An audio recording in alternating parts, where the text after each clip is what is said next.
Wasabi Wallet. Unfairly private. What is going on, everybody? Welcome to this special weekend edition of Why Are We Bullish? We're back. I am traveling. I am abroad. I'm currently in Greece. I'm going to be here through all of August and the beginning of September. And I do have a meetup happening in Athens on September 6th. So if you're in the area, be sure to hit that up. I'm very, very excited to meet some Greek Bitcoiners. So if you're in the area, again, please come on down, and I'll have more details about that coming soon. But if you're part of the meetup there, then you might already know about it. We have a killer panel going on today. Very excited to have them. It's a meme-tacular extravaganza.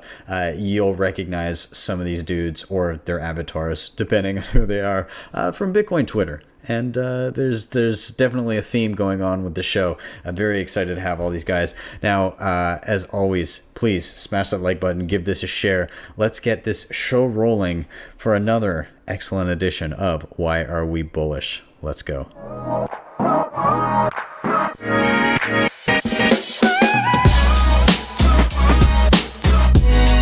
Hodl the Bitcoin. Before we dive in, of course, shout out to sponsors of the show, LEDN.io. You can use your Bitcoin here for a variety of different services. Of course, if you're in a pinch and you need to get your hands on dollars, but you don't want to sell your Bitcoin because you're worried about having to buy it back in at a higher price, and you know that that is indeed a taxable event, you can use their Bitcoin-backed loans here. You deposit Bitcoin, you get dollars to your bank account within 24 hours. When you pay back those dollars, you get back the same amount of sats, which of course is the important number. They do indeed also have Bitcoin and USDC savings accounts with interest rates of up to 8.5% annually, paid monthly, and their B2X offering if you're feeling mega bullish. Links are down below. If you click that link and opt to get a loan, they'll give you $25 for free into your savings. If you're stacking sats in Canada, super easy way to do so is bitbuy.ca. They have a very easy to use web interface, a dedicated app that you can have on your phone on the go. And hey, special deal. If you buy your first $250 with them, they'll give you $20 for free. So be sure to check them out. Now, I do live on Bitcoin. One of the things that makes that super easy for me is Bitrefill. You can purchase just about any gift card you can imagine there. So easy. You can pay on-chain or you can pay with Lightning Network, which I regularly use. And you stack sats while you shop, you get sats back with every purchase. So be sure to check them out. Of course, there's the Keystone. I back up and use this so often. It is so easy to go on the fly. I use it with Blue Wallet a lot, but it works with things like Sparrow and Spectre. It's super awesome. Formerly known as the Kobo Vault, with some excellent improvements. Be sure to check them out. Links are down below, and I do have a full tutorial as well. Now, obviously, if you're backing up any Bitcoin wallet, you want to be super careful in doing so. And one thing that gives you peace of mind is getting that backup on steel.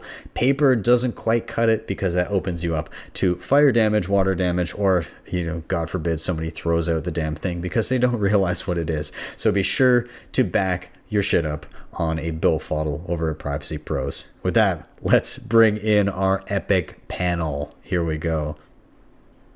All right. Here we are. Welcome, everybody. We've got a fucking killer panel today. It's going to be, I'm told it's going to be unruly. I'm going to go down the line and let these gents introduce themselves. Fuck you, Greg. Let's start with you. Let people know who you are, what you do. Hi there. My name is Greg. I go on the handle GregZadge1 on Twitter.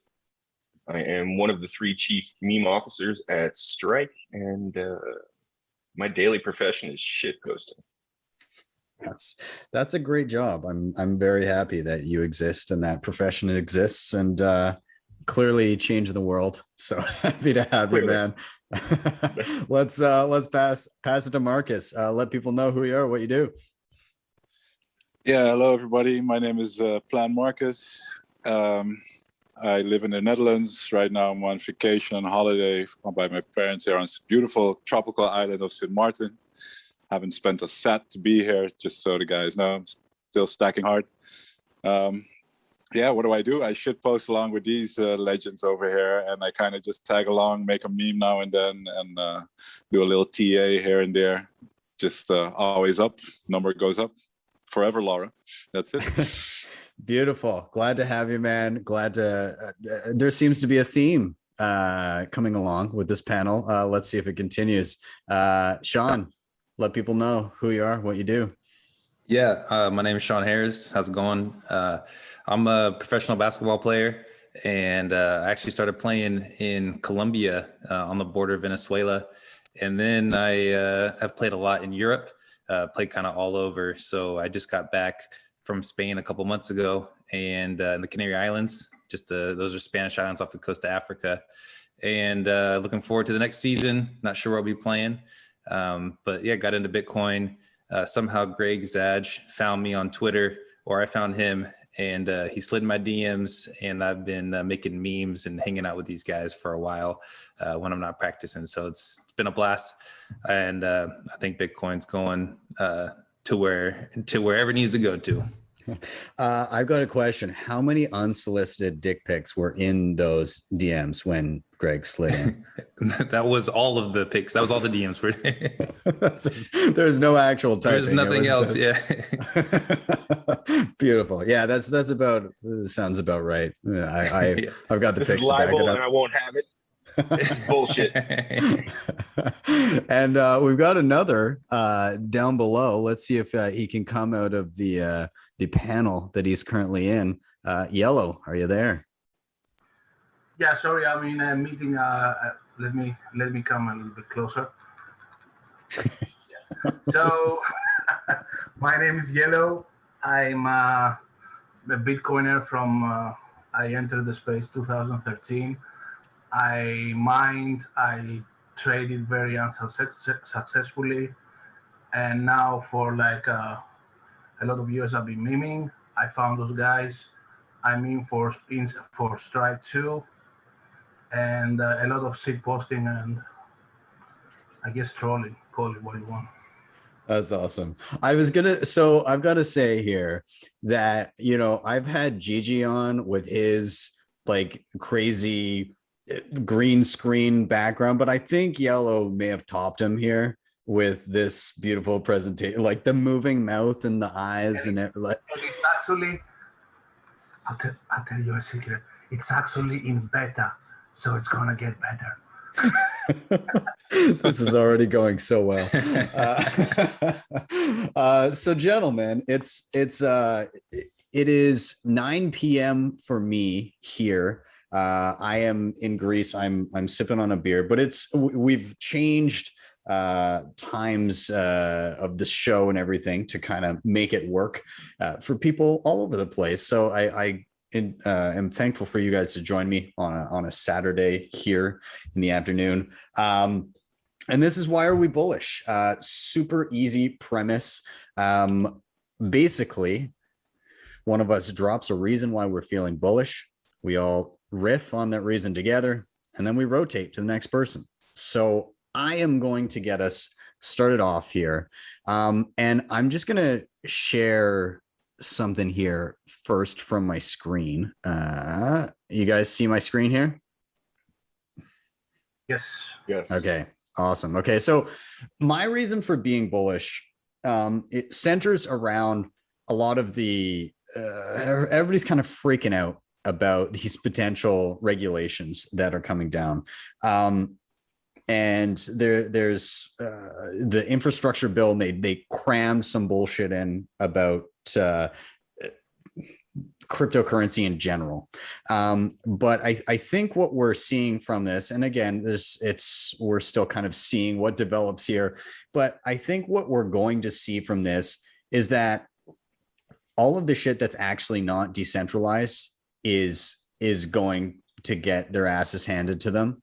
And the bad wording that we're seeing in this bill that could pertain to Bitcoin, I think by and large will be unenforceable. Yes, if you're a company and you're dealing with Bitcoin, yeah, you're probably gonna have to deal with some shit regulations. And to be clear, I'm not big on the regulations. I think that it's better off if we're not babysat, so that people kind of learn to actually make sound decisions with their money, so that they're not babysat. When you are babysat, you just expect everything to be taken care of for you.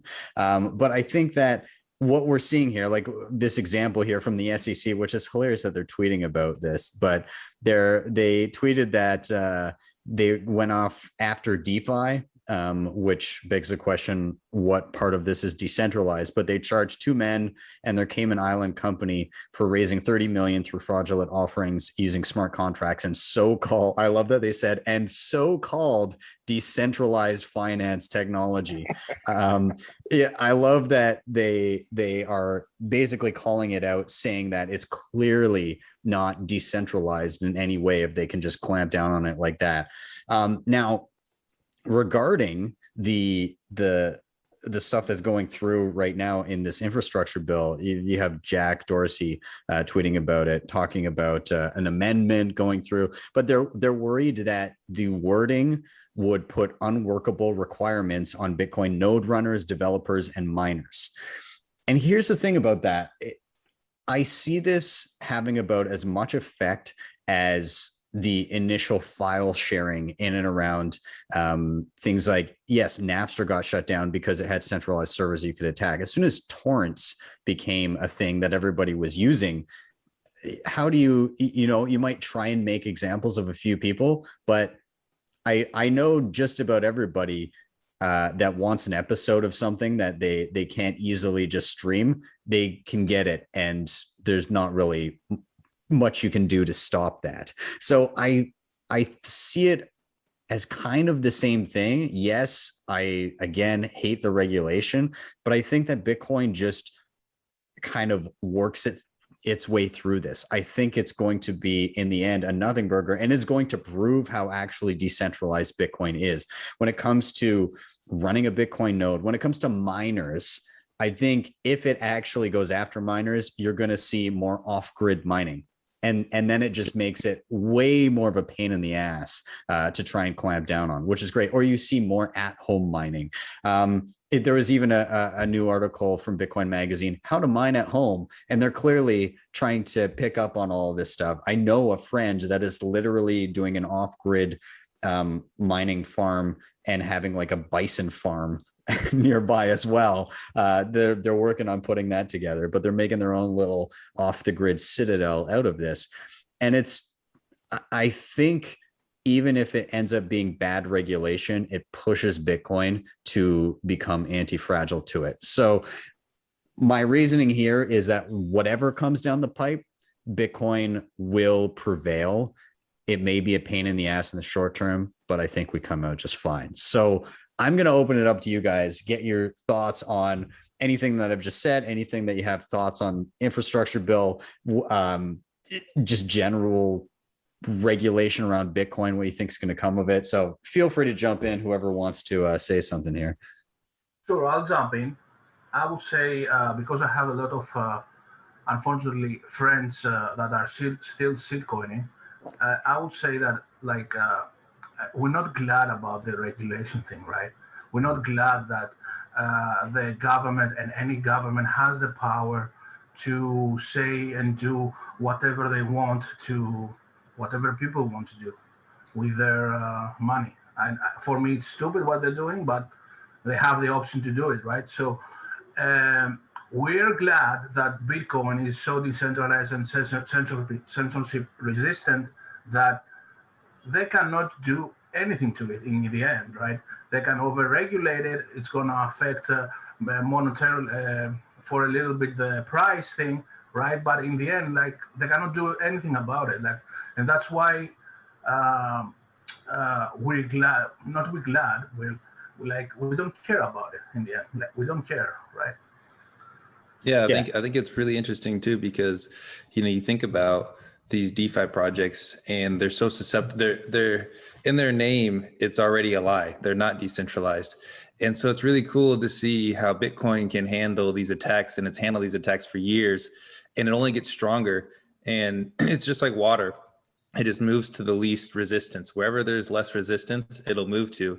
and you can't kill it. So it'll just flow to wherever there's the least amount of regulation, where it's best for Bitcoiners, where it's best for humanity. And that's the difference between Bitcoin and any of these altcoins that claim that they're decentralized in their own name, and they're not. And so I think that's what's really cool, and the difference between Bitcoin and anything else that's out there. How about Greg, Marcus? Any thoughts on what you're feeling around the regulations that are coming down the pipe? Are you worried at all? Are you freaking out, or is it like whatever happens? Well, if I can jump in there, I mean, here in the Netherlands, well, actually I'm in the Caribbean now, but in the Netherlands we've been harassed, sort of so to speak, by the Dutch central bank and their extra regulations they've been putting on. They've always gone further and beyond than the European law has come forward with so far. Sorry about my bad English, by the way. But one of the examples is that if I have an account on my exchange and I want to withdraw my Bitcoin to my cold storage, the exchange actually asks me to take a picture, that I show them a picture with my passport that I'm holding next to my public key to prove them that that's my address. Of course, after I send it there, I can just do whatever, and I could just send it to another public address, and or maybe do like a coin join or whatever. But this is actually a law in Holland right now. So all Dutch persons, so we're kind of used to like all these weird regulations that don't make any sense, right? I mean, in the end, they can't do anything to control Bitcoin or to stop Bitcoin or to stop us from using Bitcoin or to stop us from sending Bitcoin to one another and transacting it. But they just want to try and get control, try to make the on and off ramps more complex. So we knew this was coming. I think one of the positive things is that right now this infrastructure bill is just putting Bitcoin front and center on what the issue is, and it's gonna it's going to enlighten a lot of people about how hard this thing is to stop. And it's actually going to show the merits and the strong points of Bitcoin to a lot of people, to lawmakers, to politicians, to people reading up on this stuff. So in the end, it's just like, they want to sneak this in there because, I mean, this bill was what, like 3,000 pages, and they snuck it into an infrastructure bill. Come on, it's like, it's a joke. And they try to, sneak one by us and pass all these laws and make it difficult. And what they end up getting is that everybody's talking about it now. It's just going to bring Bitcoin forward into the spotlight. And I think in the end, it's just going to moon. Hey, everybody's going to realize. Marcus, sure, you think it's bad that they made you take a picture with your passport. But when I had to take my money off of Coinbase, they made me take a picture with a spoon on my head and a Nazer bikini. So I had Brian Armstrong also slip into my DMs, but he was asking for dick pics for clarification. Yeah, that's he a walking dick pic? It's true. It's true. As long as you prep it. Yeah. That's fucking insane about the public key deal there. Like I mean, at that point, you should probably just use BISC or something like that to get Bitcoin, because that's so obtrusive that it's, honestly, like we already had to do the KYC on the exchange, right? So, I mean, if the Dutch government asked the exchange for my records, they can already see to what address I withdrew the Bitcoin, right? So doesn't really change anything. They already have that on record anyway. They just don't know if it was really my public key I was sending to it, because I guess I can send Bitcoin from an exchange to you as a friend or to somebody else. And in this way, I guess they just want to know. But you have to whitelist an address by showing your passport with that thing. So are they asking you to take a picture of your passport with just like the receiving address beside it, or like an actual public key? Correct. Like just the address? Yeah, sorry, just the address. Yeah. Oh, okay. Yeah. Well, I guess. And then I took the picture of the address, and then they told me, no, this picture is not good enough because we can't see what software you're using. So they actually wanted to see like what kind of hardware wallet I was using, or So I also had to include that in the shot. Yeah, Whatever it's Mark crazy. is saying right now, it's like a problem and like and like the power that exchange is coming from the centralized aspect of it, right? So imagine like you're investing in like a project that in some cases are so centralized, like the exchange. So when we move to a decentralized like ecosystem, you don't have that problem because they don't have that control. We have to say that for the guys in the chat that I see. Hey guys, what's up? Yo, in Greg. the chat. I love it. I love it. I'm super fucking excited about everything I'm seeing recently. We've got 2 state attacks in as many months, right? So China shuts down mining, right? And in the face of everybody, in front page news, you got to see all that hash power come offline, right? Oh no, Bitcoin's gonna die, Bitcoin's gonna die. And just slowly but surely, it's finding its way back online, back on the grid. You see the hash rate ticking back up. Fuck you, money. Right? I like This is number 2. is This is just Yellow number 2. literally doing Z's as Greg talks. I wouldn't be That's surprised. normal. I can't see him right now.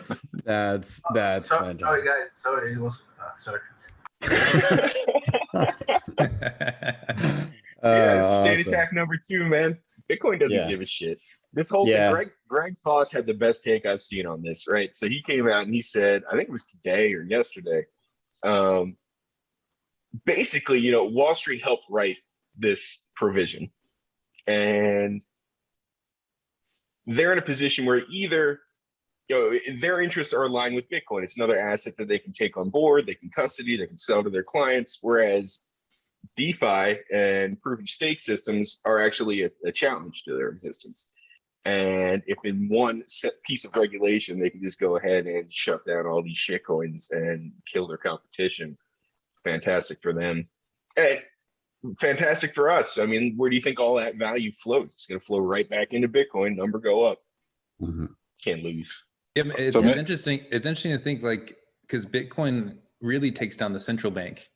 And so if banks want to get a part of it, they really want to attack any of these little DeFi projects that are going on. And I mean, obviously I self-custody, but who knows what role a bank could play in the future if they wanted to make it seem like it's safer to custody your Bitcoin with a bank. You know, that's like that would be the marketing ploy if I'm a bank that I would try to use. It's going to be safer to custody your Bitcoin with us. You're going to get some type of FDIC insurance with your Bitcoin at our bank that you won't get anywhere else. You know, that would be the marketing ploy if you're a bank. But if, if you want to take something down, you got to take down those DeFi projects if you're these banks, but they're going to wipe away anyway. So it doesn't even matter. Yeah. Well, I mean, really, yeah, you're right. It's competition for them that if it were truly decentralized, then they'd be fucked anyways. But because it's not, they can just be like, oh, well, we survived this long creating regulatory moats around ourselves. Let's just use those. And they are. And it's working because it's not decentralized. So like that, and Bitcoin's the only thing that you're seeing these wordings and these provisions that could apply to certain aspects of Bitcoin, but they're literally unenforceable. What, they're going to go knock on everybody's door and see if you're running core? Are you fucking kidding me? They're going to go check. Every time you go buy a Raspberry Pi, if you're, So Ben, did you get a chance to actually read some of these wordings? Because I haven't read the bill. I'm just going off of what I'm seeing on Twitter. But do we know some of the things they're talking about, what they want to do? Yeah. So it's mostly in the wording of, and I'm kind of paraphrasing here, but there's a single sentence in there where they're talking about you need to do reporting if you're facilitating a transaction for another person. And if they were to change literally the two words another person to a client, then it would just pertain to exchanges and stuff like that, which are, I believe, what they state that they're going after. But because they say another person, it means that potentially in a court, somebody could perceive that as meaning, well, you're a node operator and a node is Right. is It's like relayed, routing, right? is relayed through your node, or it could be a miner who sees the transaction and actually adds it to the blockchain, or it could be a lightning node where you lock up funds, but there are transactions that are being relayed through your node. So because of that imprecise wording, people are very worried that they could come after those types of people. But I just don't think that they could easily enforce it. Somebody may try. And I mean, if it's there, they're going to try.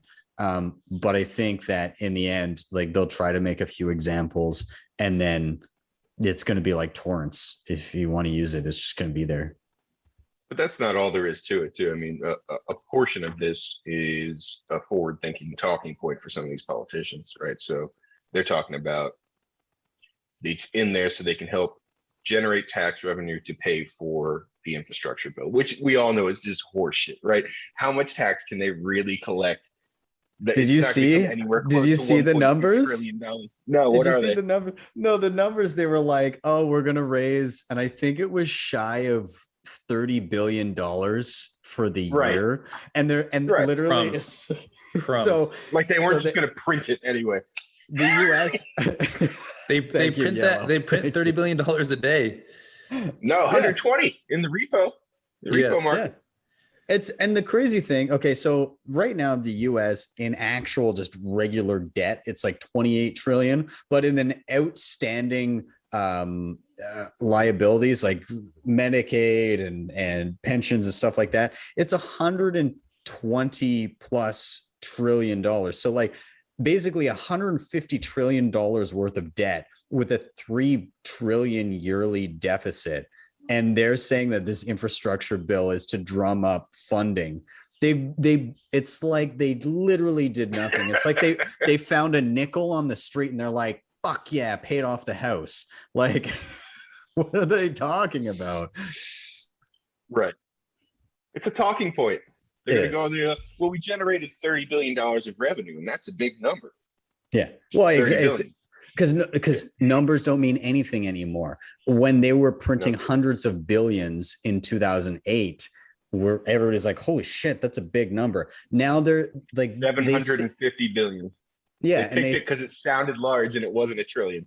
Yeah. And now they're saying trillions, and you're just kind of used to it. If it's not like a $6 trillion signing, then you're like, wow, they've done that much in the past year. So it seems like they just come up with these arguments and they never have to explain why these arguments, it's just like, it's an argument that nobody questions. Just like I forgot her name, but she was there talking about, it's bad for the environment, so we should shut it down, and yeah, 100%.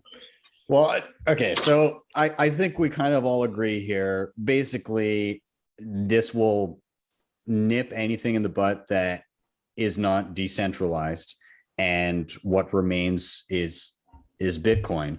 And it may be a pain in the ass for a little while, but Bitcoin continues to persist, and it will route around it as it always has.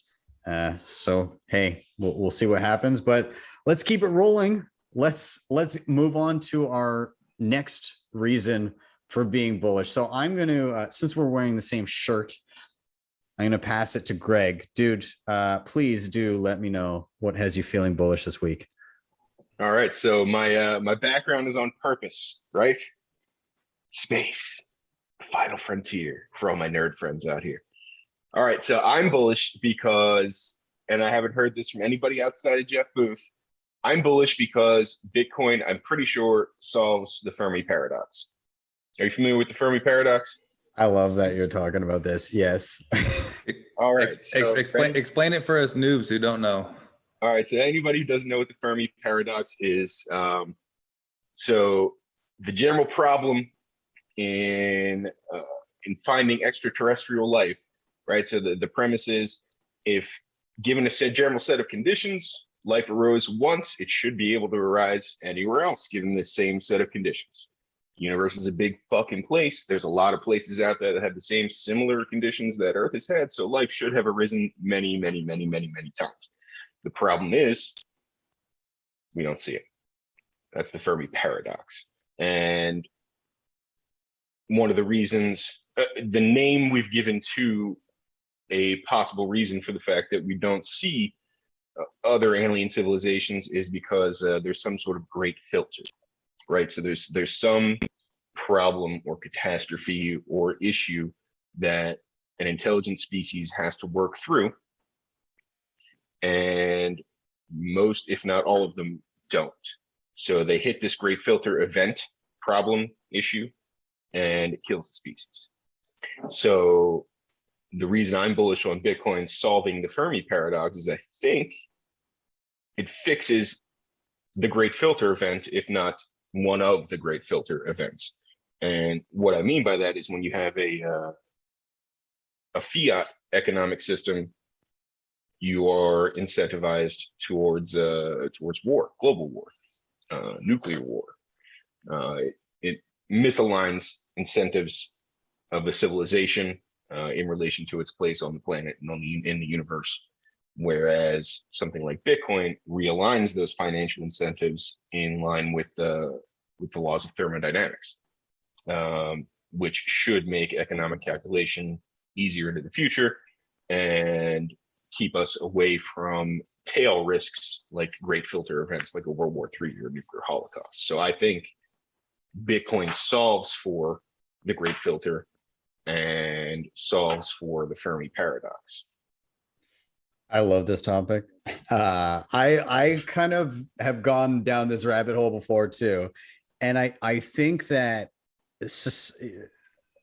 for a society, I think it could be correct in that when you have a fiat standard, you have a perversion of power where people are able to effectively relocate wealth wherever they see fit. And even if they are moving in a way that is altruistic and they believe they're doing the right things, the amount of data that they're trying to say that they can process and do better than a fully free market, making all of those individual decisions, and then the species as a whole moves in a certain direction because of the incentives that are actually there versus the incentives that are created by somebody saying, we're going to extract human time from everybody and reallocate it to this purpose. It inevitably puts us on a path that is less than Optimal. less than optimum, and so we don't achieve the things that we should be achieving in the amount of time that we need to achieve them before something happens to the species. And I love the space background that you're going with, because when you think about all of the perversions that have happened since we went off a gold standard, and you can argue when that actually happened, I think well before 71, because clearly it was that people figured out that we had already fucked the gold standard and wanted their gold back. It wasn't like it just everybody's like, oh, we want gold, and then Nixon decided now. It was like 3 years after Bretton Woods that we started fucking with the money multiplier. It's like, it wasn't long. But yeah, like it's so, think of when you actually have true incentives and you don't have let's make some trinky bullshit to get as much money right now as we can, and then just like keep pumping out the trash. Let's make things purposely obsolete so that we can get the next product out and the next product, because people are always wanting to spend their money. Or the more insidious stuff, where as you inflate, the people who produce goods and services are left with the choice of my inputs still cost the same, but I can either charge more for the same product or charge the same number and just dilute the effectiveness of my product and put shit ingredients in. I won't give this person as much face-to-face time on the service that I'm providing. Yeah, shrinkflation. all that. Yeah, Trade. yeah, but I think going back to what you're saying, Greg, I think it's true. Like with fiat money, you can print infinitely, and so with war, you have to have enough money for war. And so if you can print an infinite amount of money, then you can basically have war forever until your supplies run out. And so I think that's what's different with Bitcoin is you can't just press the money printer, but with the proof of work, there has to be something behind it that actually ties it into reality. And I think that's what's great about Bitcoin is that war can just go on forever. You can have this endless war. Like we're having an endless war right now in the Middle East. And so, you have these things that go on. And if generations of people, you look at, there are other wars in the Middle East that have gone on for, decades or centuries, and they just don't end. And so that's the question is like, if a war does go on forever, then maybe people are just so bloodthirsty that they just want to exterminate the other, whoever they're fighting against. And then it could just end in calamity of the species. So that's pretty good. I never thought about that before. Love it. Marcus, Yellow, any thoughts? Is Greg on point? Is he way off point and a total idiot? What do you think? Fuck you. He's definitely an idiot, that's for sure. Yep. No, I kind of agree with what Chris said. It's a nice sentiment to think that in the future we're gonna evolve to that level as a civilization, and it's actually one of the core things that we're fighting for, right? So the old corrupt system to die off, and I don't know, fiat burning nose until the Fed knows. Who knows, right? No, I agree with Greg. No, and it's such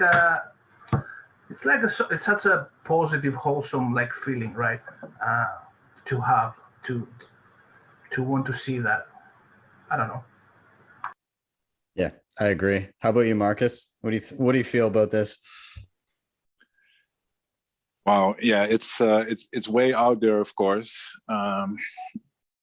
and I can't but agree, of course, and I think about it a lot.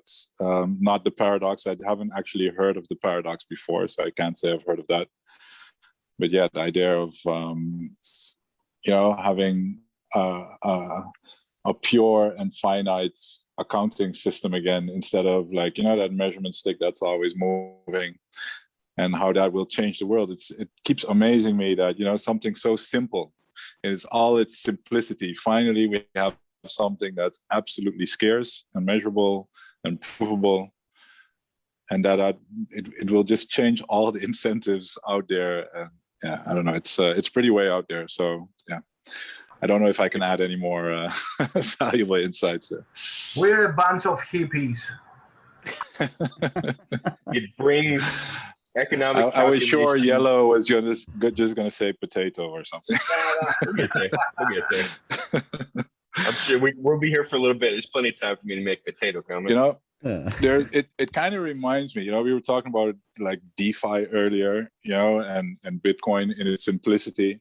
Like a long time ago, I actually studied aerospace engineering for about 2.5 years before I dropped out. But I had this professor, who was telling us this story about going into space and the space race between the Russians and Americans. And the Americans, they had like a lot more budget and a lot more people working on it. So, and sometimes in organizations, then you would think that everybody is aligned with the goals and the aims of an organization. That's not always the case. I've also learned this in marketing, by the way, but let me just stick on point. It's like, so there's this budget. Everybody who gets a budget from somebody higher up, they just care about their budget. They don't really necessarily care how effective things are or how profitable a company is. No, it's just, I get this budget, that's my responsibility, and I can brag about it to my friends.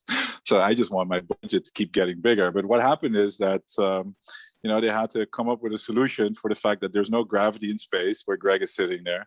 And, you know, a regular pen wouldn't work because if you try writing upside down with a pen, you know, like the pen flows away from the point, so it just stops writing. And in space, you have that issue as well.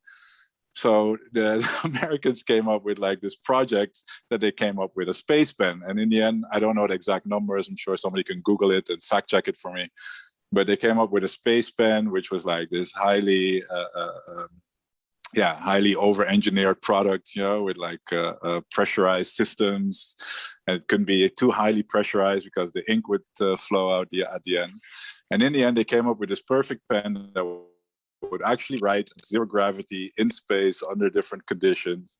And the pen was like, I don't know, I'm just making up a number right now, but let's say it was like $300,000 per pen or whatever. What did the Russians do? They had a limited budget. They just went up with a pencil. Yeah, and to me, this is just like, you know, you've got a simple problem. Bullshit. To me, what? Yeah, Bullshit. Russian propaganda over here, Marcus. Yep, Russian propaganda, motherfucker. Oh yeah, I forgot. You know why you can't go in space? I'm in with a room pencil? full of Americans here. You Sorry. go in space with a pencil because it's made of graphite. You know what graphite does to computer systems in space? It fries them. You can't go into space with a pencil. It's stored. Greg, get out of here, Greg. Let Marcus Fuck finish. you.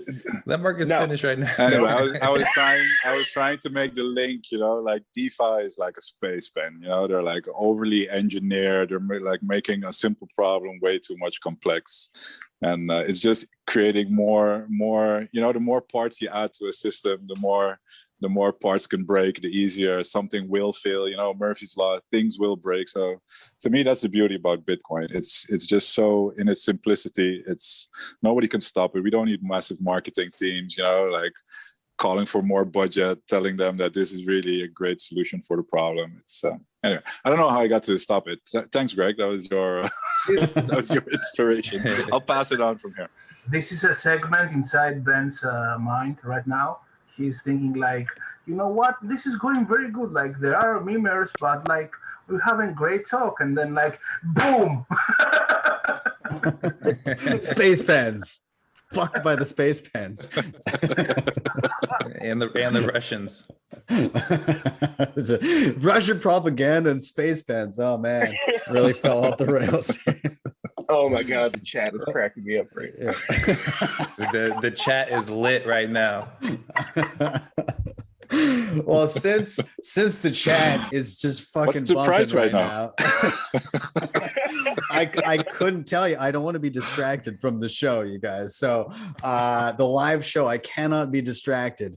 There's too much going on. So I'm gonna pass it to Marcus. Since you were just chatting, it is now your turn to enlighten us. What has you feeling bullish this week? Don't say what has no space pencils, pens. no, Was it no space Russians. pen? No Russians. As I mentioned, I'm here on a holiday, right? And wherever I go, I'm always asking people, "Do you know about Bitcoin? What do you think about Bitcoin?" I'm constantly kind of logging for myself where we are because I'm kind of late to the party. I started like late 2017. I didn't know what I was buying. I shitcoined, and it was only like somewhere early 2019 that I really went all in. I started getting it. I started going on Twitter, and I ended up memeing and stuff. But I always felt like, holy shit, you know, I'm like way late to this party. And the longer I'm in it and looking at everything, I keep realizing how amazingly early we still are. And I thought I was late, but we're still freaking early, from like polls that are saying that we're still only about 6% of people even owning any crypto, let alone Bitcoin. It's probably even lower than that.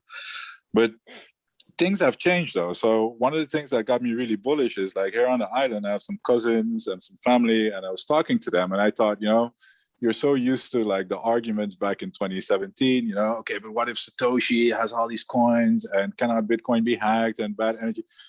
I'm not really getting those kind of arguments or questions anymore. It's just all about, okay, where can I buy it? How can I buy it? How can I self-custody it? And then when I look on an island here like St. Martin, people actually want to get into it. They get it. They've heard about it. They know it, but they can't get it. So St. Martin is a really tiny island in the Caribbean. And when you try to sign up here, I've seen it, like my parents as well, the local bank is just like blacklisted or something. All kind of red flags go off by the exchanges. You're not allowed to deal with these countries. So they want to buy, but it's made, it's already not very easy for people to get Bitcoin and how to custody it and stuff. And I always point them out to your videos, Ben, to show them how it's done. But, people want to get in, people can't get in. So, and at the same time, when I look at the Netherlands, we've got like the Financial Times of the Netherlands, they're still writing stuff with the same arguments of 2014. It's tulip mania, it's a bubble. I can't believe they're still getting away with this in 2021. So also there, people are still like just ignoring it. So at some point, the knowledge gap will be closed, and it just shows how early we are.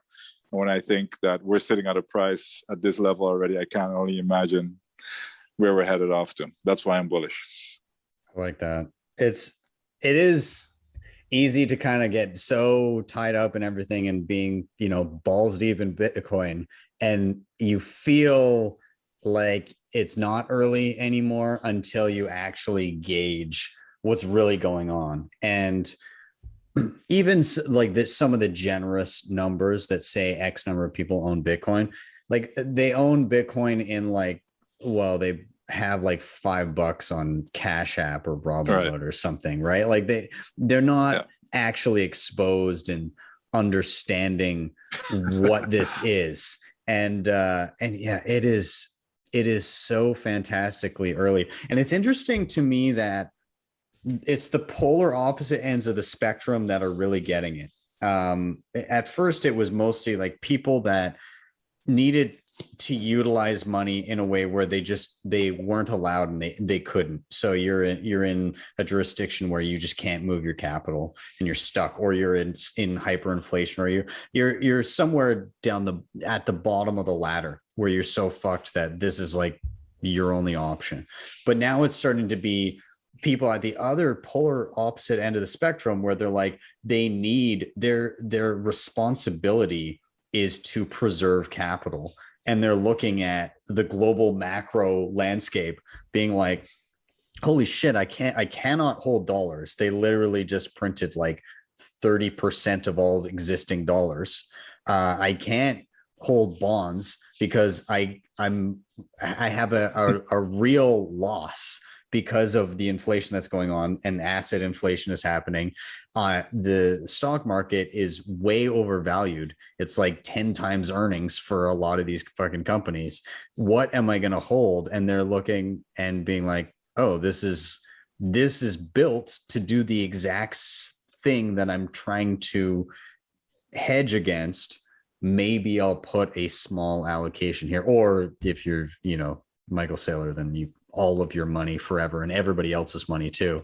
But like you get people that are at the ends of the spectrum that are getting, you get people in El Salvador that are like, oh, holy shit, I can actually just like move money on the Lightning Network instantly and not get raked for it. And then you get people being like, there's literally nowhere else to put money in and preserve capital.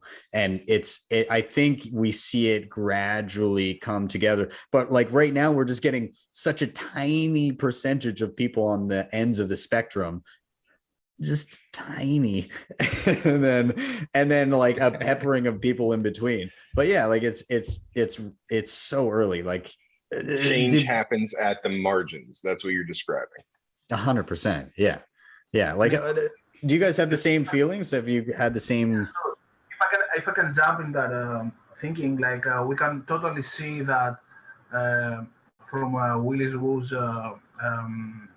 data that the so-called streams are rising and rising and rising in numbers. The so-called holders of smaller amounts of Bitcoin are like more and more in the scene, and like basically older whales are like distributing those coins to those streams, and that's very, very bullish because it amplifies the decentralization aspect of it too, right? So and together with more and more Lightning Network implementations that we're seeing in the scene, like for me, those two are like the most bullish things that are happening right now.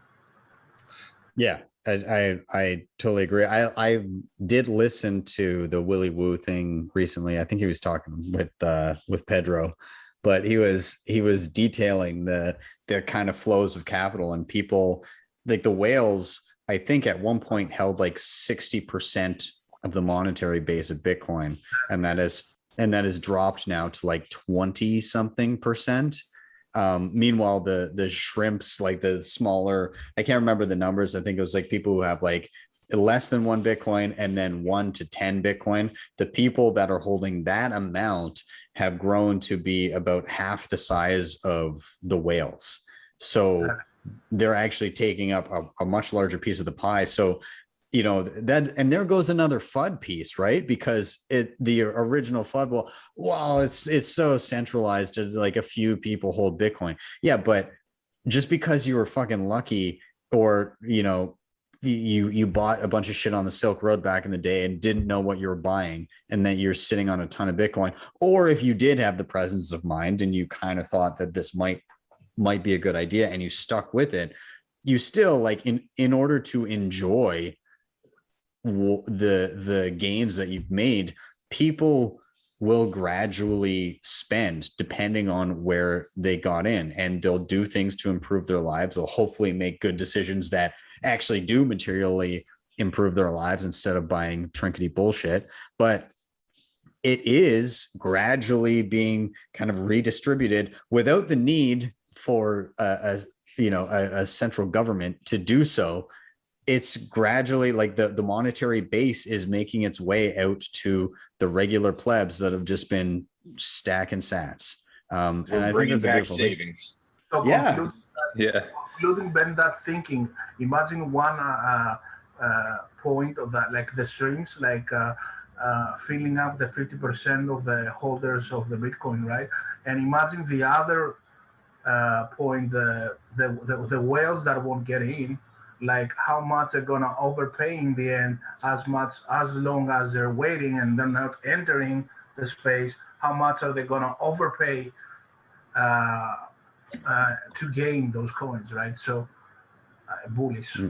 Yeah. Pump it up. yeah. It's really awesome to see. And again, to Marcus's point, it is super early, and we're just starting to kind of see that distribution, and people that maybe didn't get it are making those mistakes, and those coins are flowing to people that do get it. And we'll continue to see that. But again, people got to live. People got to, have a good time. People got to go to Greece with their family. So you're welcome. Anyways, I don't know. Sean, Greg, any further thoughts? Yeah, it does seem like we're at a time, like what Marcus said, where before people would just have no idea what Bitcoin was, or they thought it was a scam or Ponzi, and there's still people who think that, but we're almost like in the middle of that time where it's like it's making this shift from this, this nerd currency, this random thing that people use on the internet that no one knows what it is, to all of a sudden all these billionaires are going to be like, you got to have Bitcoin. We all have it. All the millionaires are aping in. And so it's going to be this thing that was shunned in the financial world to something that is like, if you don't have Bitcoin in your portfolio, are you even analyzing the market correctly? And I think that's like, as Bitcoiners, obviously we've been there for a while, but I think that's where even in the mainstream, it's going to get to that point pretty soon too. Yeah. I agree. I think it's just a matter of time. It's going to be a bit of a stumbling block for some people, because again, it's going to be polar opposites ends of the spectrum that will get it first. But some people will see all these ultra wealthy people getting it and having bought in before they did, as like a middle class kind of somewhere mid-range. And some will see that as, oh, the elites got in again. And, there's going to be some of that. But what they don't get is that it no longer gives them an unfair advantage just because they currently have some Bitcoin, it doesn't guarantee them more Bitcoin. If they want more Bitcoin, then they're going to have to offer goods or services that convince people to part with their sats because what they're offering is so great. And that's something that the current system doesn't have. It's a nothing burger argument. I mean, fuck them. Who cares, right? So we've got fuck you money. It's got a 21 million hard cap. Can't do anything with it. Why are you going to complain about people getting in early? All right, just get in, get out of the system that's fucking you in front of your face, and come to the system where you can save your time value of money and not have it screwed with. And then over time, as the productivity of the planet increases, the value of the money in your back pocket increases. You get more purchasing power. Finally, we have money that maps to what our technology is doing already. It's deflationary technology. Everything should be getting cheaper, right? And in that same sense, where everything should be getting cheaper because technology is making everything easier to produce and easier to consume and easier to attain, right? Your money is taking all of that productivity and shrinking it into that smaller and smaller informational pie. So all that money in your pocket is worth more and more and more purchasing power. Just get out. Who cares? Who cares about the elites? I don't. I'm just sitting here stacking. I thought way too hard about this shit. Way too hard about this shit for years. I was so concerned that I was going to work until I died, right? And I studied Warren Buffett. I studied Ray Dalio. I studied all these guys who are basically just inheritors of the Cantillon effect, and they're celebrated as these great investors. And it's bullshit. It's just complete bullshit. So I went from, the bell curve that I fucking love, where on the one side you've got the smart guy, the other side you got the real dumb guy, in the middle you got the crying guy. I went from the far right side of the curve, where I was studying all the time to try to figure out how to escape the rat race. And now I'm just on the far left side of the curve, celebrating my dumbness, going, just stack sats and forget about them, right? Because they will take care of themselves. Yeah, it's like all this FUD. Join us in Greece. I love that you did that. Also, I gotta say that some of the fucking memes that came out of this picture were fantastic.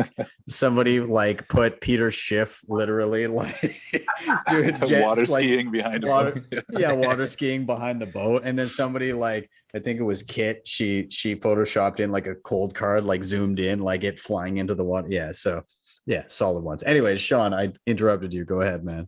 No, I was just saying, yeah, like what Greg was on. There's so many people out there that they just complain and they're being soft.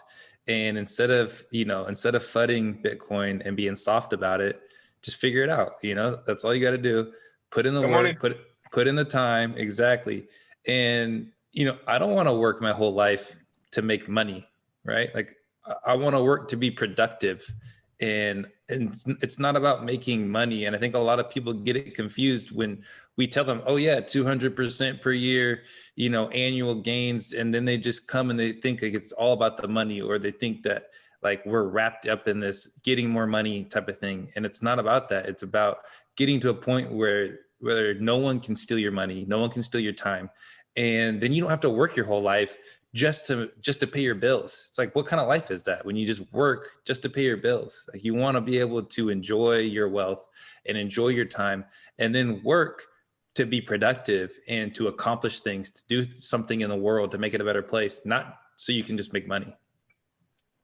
Yeah, I echo that sentiment. I mean, yeah, everybody watching, you heard it here first. You're fucking early. Stack some sats. Stop thinking so hard. It's fine. You're ahead of most of the world if you're already currently stacking sats and you've already got some Bitcoin to your name. So capitalize on it, because it's not going to be that way forever. Things are moving fast, and a decade out, you'll be looking back being like, oh my God, every penny I had could have been sats. It could have been multiple. A single penny could have been multiple sats at one point, and you'll look back and think, that's insane. How was that ever a thing? So stack them now. And you ever see? Go ahead. You ever see that time lapse of how many sats per dollar you can get? It's just like a dot matrix thing. And it's just like it shrinks so fast. And to right now, it's like close to what, 2,000 sats per dollar right now. And it was like so many. It crunches down so fast. It's like those. You ever have those dreams? Those dreams where you finally like get your hands on something you really wanted, and then you wake up mid dream and it like disintegrates in your hand, and you're like, no, I had it. Shit. This is what stacking sats is right now. So grab it while you can. Guys, I'm gonna keep it rolling here. I love that topic. We're gonna toss it to Sean now, dude. What has you feeling bullish this week? Take it away. Yeah, I'm bullish on Bitcoin being freedom money, and especially with everything that's going on right now, and with the COVID, the lockdowns, and everything else, and these regulations that we're getting from the government on Bitcoin. And I really am so bullish, and I've been bullish for a while on how it just gives freedom to the individual, to me as a person, to anyone who buys in and begins to learn the beauty of Bitcoin. And I think it's amazing because it really does separate money from state. And, we hear that all the time, like, how does it separate the money from state? And, the biggest thing is that every government that anyone is born into is using a money that's issued by their government or by another governing body. And every single money that's used in the world, there's not one, except for El Salvador now, who's on the Bitcoin standard, that isn't fiat and that isn't manipulated at the base layer. And I think that's what is so empowering about Bitcoin, is that it can't be manipulated at the base layer. And it's a way to opt out of government control. It's a way to opt out of someone telling you what you have to do or what's the best thing for you, or someone stealing from you in a hidden way. And I think that's, one of the fastest ways to lose freedom is to rely on someone else, or to rely on your government to do what you should do for you. And I think that's one of the hiccups for some people getting into Bitcoin, is that they do want to rely on their government, or they do want to rely on other people, and they want to be able to have that thing to blame other people if they don't succeed. And so I think it's really cool to be able to take that personal accountability, holding your own keys, being responsible for the wealth that you've created, the wealth that you own, and then putting it into something that will expand your wealth, and that will create, that will give you so much more time back in your life. So for me, Bitcoin I'm so bullish on it, just giving freedom and giving you optionality. If you want to use fiat, you can use fiat. You can hop in and out of the Bitcoin monetary network. You can use that asset. You can use the currency of Bitcoin, or you can hop around in other currencies, through the Lightning Network and other things. So to me, it just gives so much freedom. And, freedom is something that's always been something that I've thought about, even since I was a little kid. And so seeing Bitcoin, it kind of opened my eyes to what money really should be. I love that. It's funny because it's personal responsibility is scary, and a lot of people have trouble making leaps in any aspect of that initially, and some never do take those personal responsibilities. They just kind of defer responsibility to other people in various aspects of life. But I found that every time I've been scared to make a move that would make me more responsible for my own future, though scary as hell, the outcome has always been resoundingly better than what I was previously experiencing. And I've continuously been kind of moving down that path. And, there's always more that you can do, but I've got to say that this is a big part of Bitcoin. It's that personal financial responsibility, taking responsibility for your own future in through your money, through your choice of money and how you use that money, and the externalities of that, of actually operating on a sound money and having that contribute to the incentives of what you spend your money on and your decisions in that respect. It's really is life changing. So yeah, I love that. I love that sentiment. I'm curious if anybody else has thoughts on that. Sure, Yeah. I can tell a personal story that resonates that sentiment, and I don't know if you, Ben, can see that now that you're in Greece, see a little bit the leftover effects that the economic crisis have had in Greece, and the stores. How many stores are still closed after 10 more years? I bet like in September we're gonna have that meeting, and you're gonna see it more in Athens, downtown Athens. How still, even if we're way better the last years, but there's still those effects can be clearly seen, and yeah, like taking responsibility, um, trying, having the freedom to join this separate monetary system that it's called Bitcoin, and just stacking, man, just stacking every week, every month with whatever you have. It's not that complicated, and it really will change your life, and it has changed mine.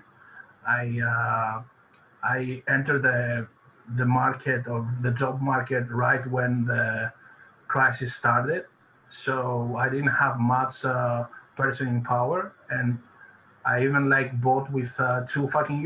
Like there's no point to like overthink it. Like DCA, and in the end, like it's gonna pay, like it's gonna be beneficial for you, for sure.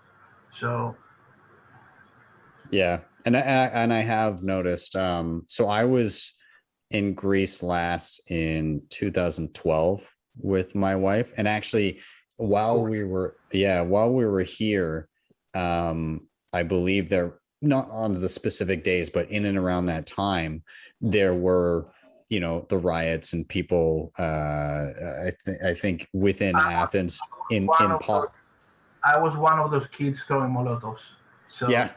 Yeah. yeah, And literally it's funny because we heard about it before we came here, and they were like, yeah, just, don't go down to like the government buildings. And that was about it. So like we didn't really like physically see any of the stuff. And I wasn't, obviously 2012 was pretty early. I wasn't into Bitcoin yet. I was too young to have really appreciated what had happened with the financial crisis in 2008. So I was kind of like, I just heard little things here and there. So I didn't fully appreciate what was going on, but I came to appreciate it later.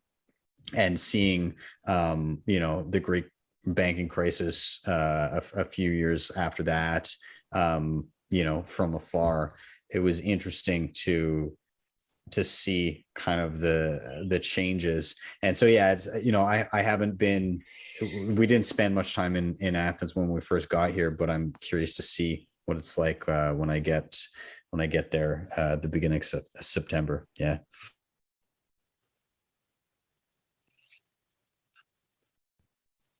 How about Greg, Marcus? Anything to? I mean, you don't necessarily have to comment on Greece, but freedom money, Sean's sentiments. I was going to riff on the personal responsibility angle you were going after. Just, you don't grow unless you step out of your comfort zone. And every time I've taken on more personal responsibility in my life, life's gotten better. You grow as a person, period. Bitcoin has been one of the larger steps in my life where I've taken on a giant chunk of responsibility, and self-custodying your Bitcoin, especially after you've been through a cycle or two. It's like, that's some serious responsibility. The other one be having children. I know you know that one. And yeah, holy shit, I sure do. For me, they kind of went hand in hand. So, I have wallets set up for the kids whenever they do chores, whenever they do something nice or good. I pay them pay them in sats, strike them to their wallets, and tell them they're not allowed to touch them until after they graduate high school. Kids are going to be rolling in it. What are their names? Hopefully. Regina. Yeah, we've got Greg 2, Greg 3, and Greg Gina. Perfect. Awesome. I'm a narcissist. It's fine. Yeah. Bitcoin changes lives, right? No matter what time you came into it. I mean, obviously the people who started earlier, they're like plucking their fruits right now and sailing on boats in Greece and stuff. But no, but I remember it well. Like I said, I only started stacking hard like in 2019, and then I believe it was like it went up from like 8,000 to like 13,000, and then you had to wait a good while because it went all the way back down to 7 and 6 and back up to 10, and then we had the coronavirus dip, and it's like shit. Wish I could, if only. And you're all in already and stuff, but the conviction is there, and especially having that conviction for me, that really changed my outlook completely, because I had hope again. Like I was like, okay, I'm holding some Bitcoin here, and I felt for sure this thing is going where I still believe it's going. I'm like, I told my wife so many times, I was like, even if Bitcoin goes to 0 right now, I'm going to be forever grateful for Bitcoin, because it completely changed my outlook. And I kind of felt like, like more independent, and I felt like more secure about my future. It made me think about what I really wanted to do with my life, instead of, you're so stuck in the rat race every day. At least I was, I was working 5 days a week. The weekends fly by with just chores and doing stuff with my son. And, I couldn't complain about my job. I mean, it's a fine job, but I couldn't say it was my passion.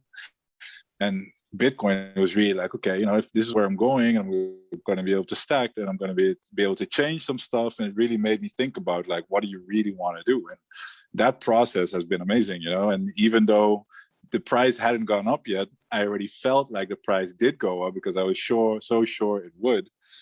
And that kind of changes you. It makes you, it really changed my life. I won't go into too much details, but, and then actually seeing the price run up the way it did last year, that was incredible, of course. And we've got a lot more fun to come. So I'm looking forward to the future, man. You're welcome. It's awesome.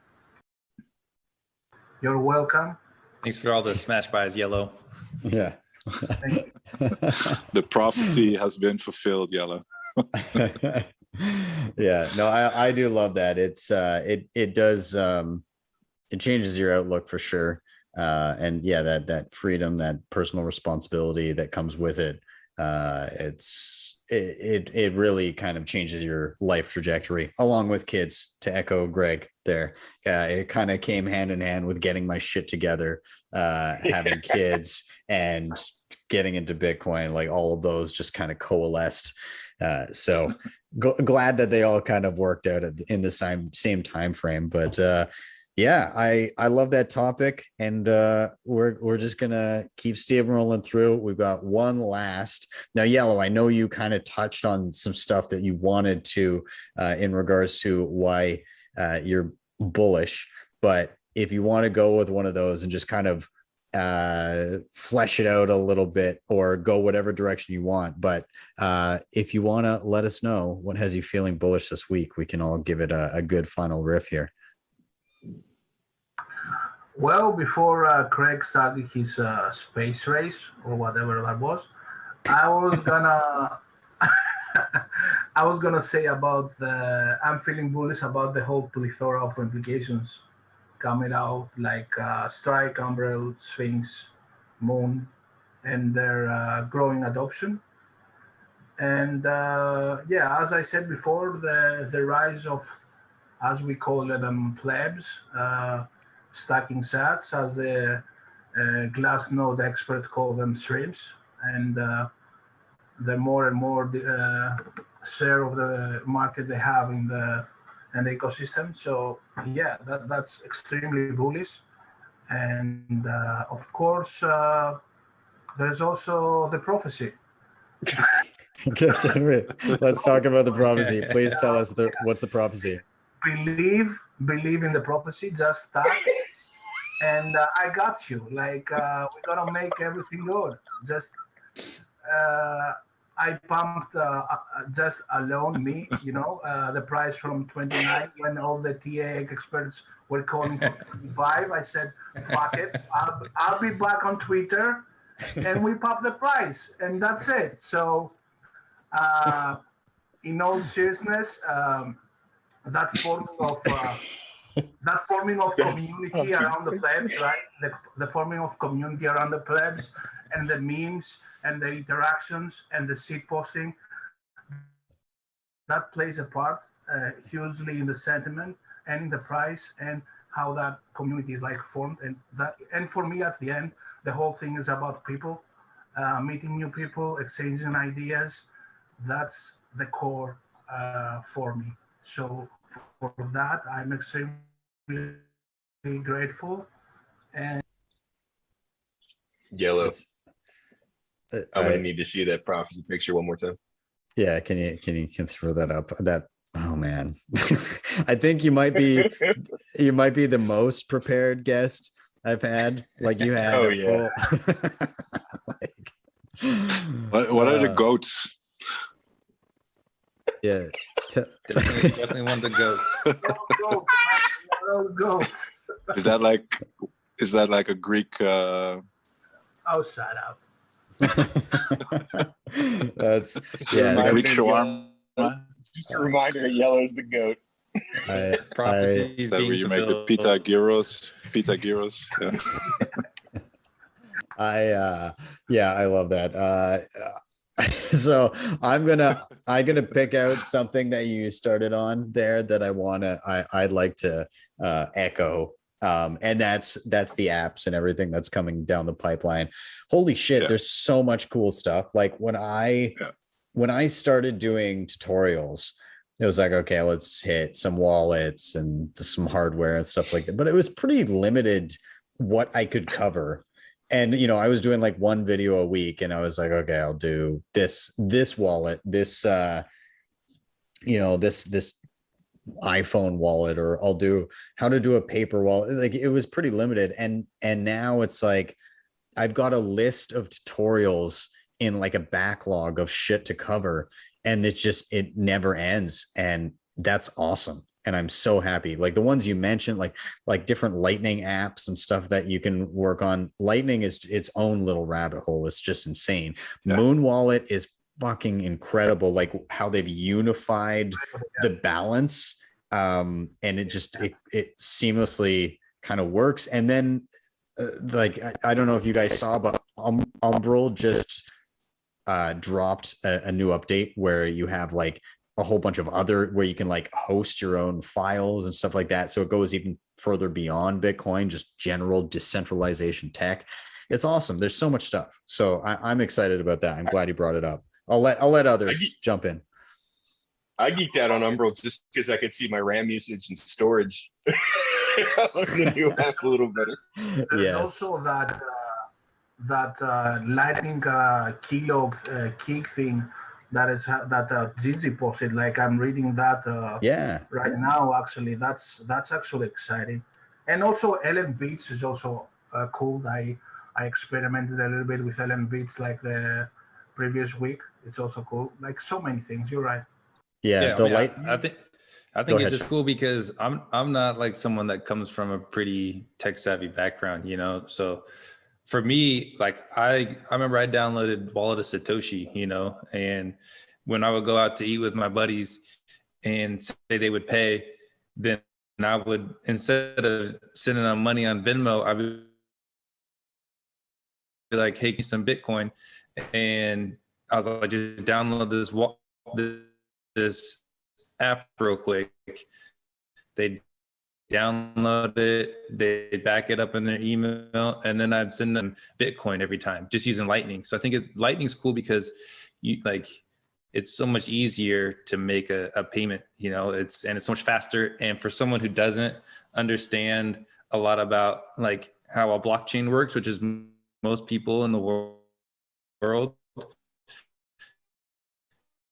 just seeing just a payment crazy, you know, it's like, oh, this is just another operating system, a way to make payments. And that's like what a lot of people, when they think of money, they don't go down the whole rabbit hole of what's money. They just think money is for payments. You know, either I get paid or I pay. And so I think like Lightning helps people connect that first dot, which is really good. Than just a payment. Yeah. Yes. Way more. Yeah.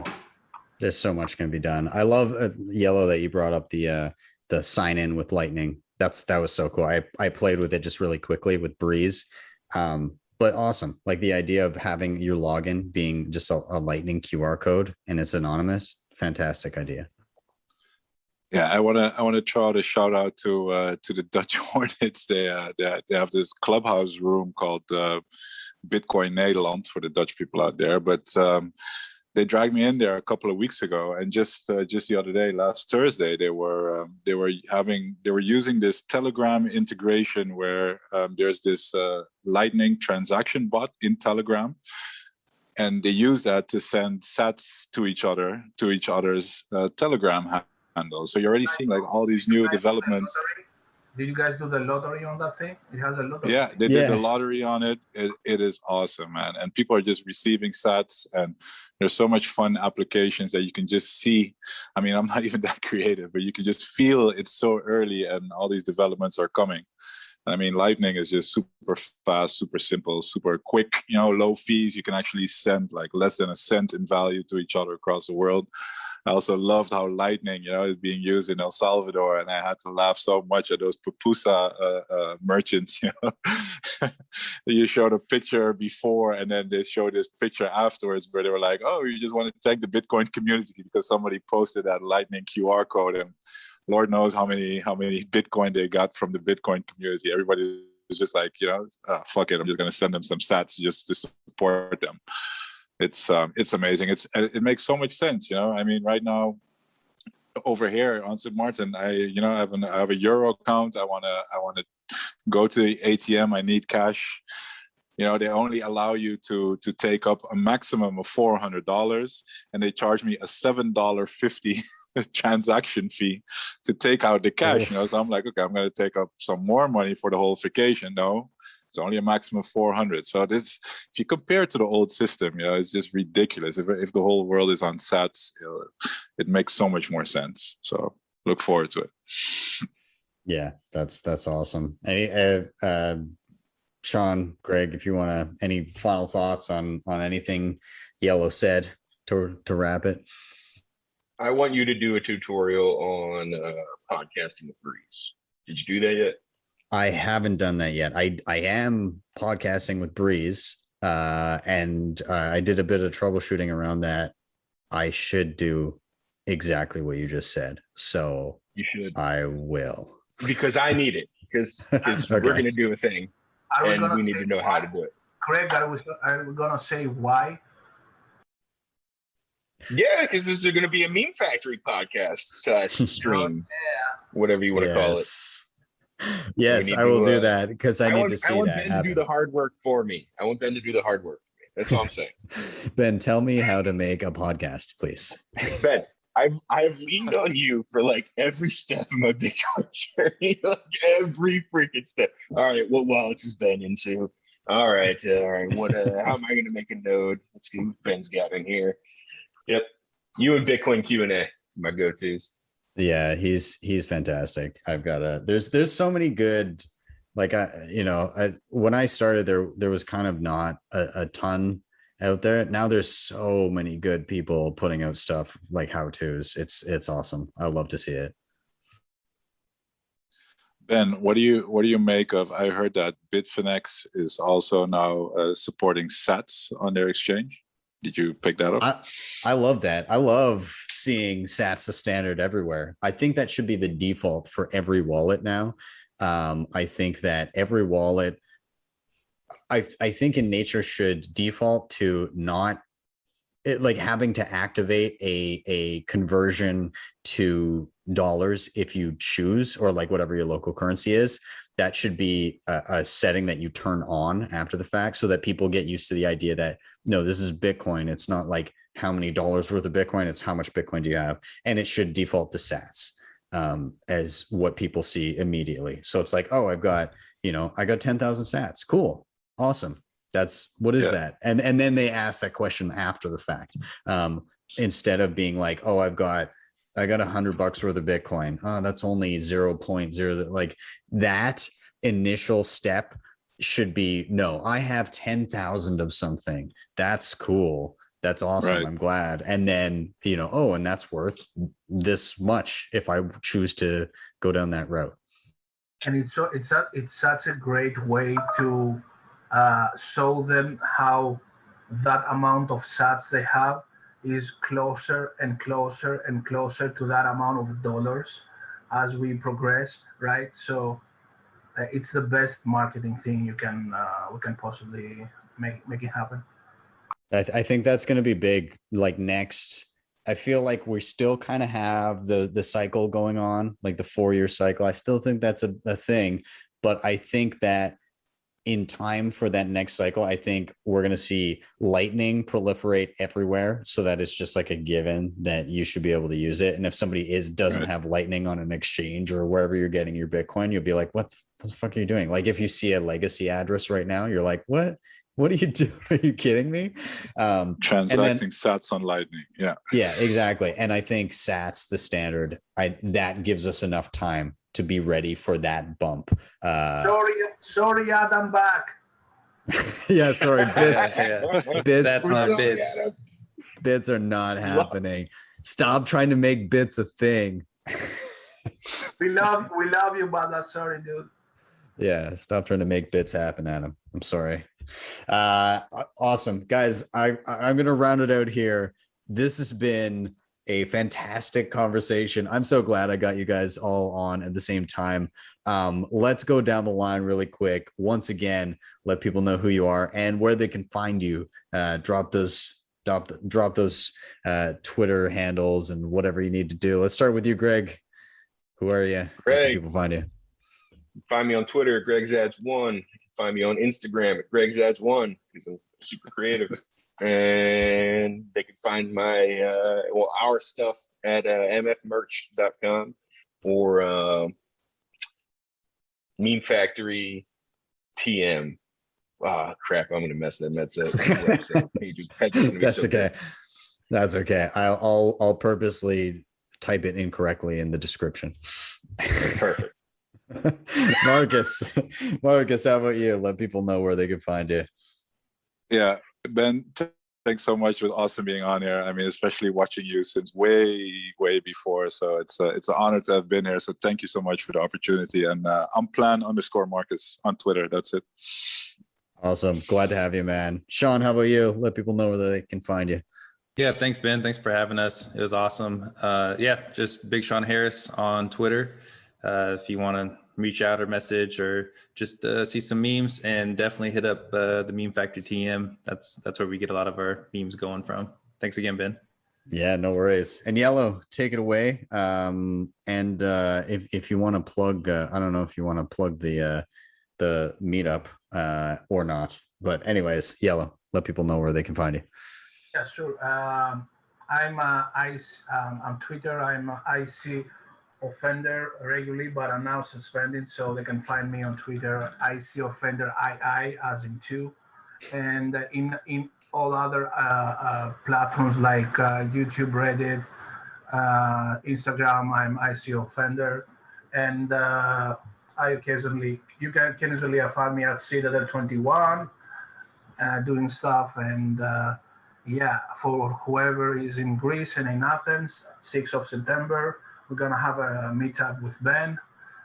So any Greek Bitcoiners that are listening, please join. I'm going to be there too.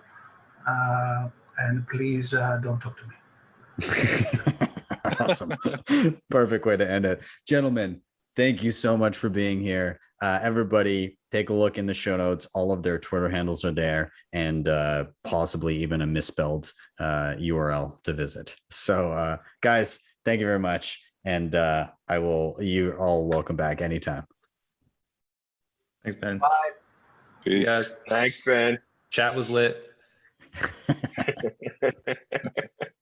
thank you guys so much for watching and or listening if you're on the pod. As always, please do hit like, subscribe, and share. All of those things help so much, and they help get this content in front of more people. If you want to help out the show in another way, you can hit up the sponsors I previously mentioned down below: LEDN, Bitbuy, Bitrefill, Keystone, and BillFodl over at Privacy Pros. And if you really liked what you saw, you can always hit me up with a Bitcoin tip at my Strike page. That is strike.me/BTC sessions. When you get there, you can type in any amount you like. You hit the tip button. You will be greeted with a Lightning invoice, or if you click to the right, a regular Bitcoin QR code.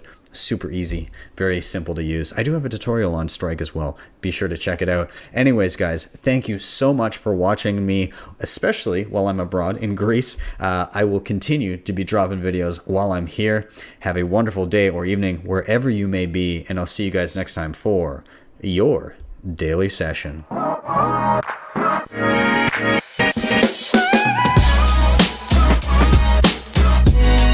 Hodl the Bitcoin.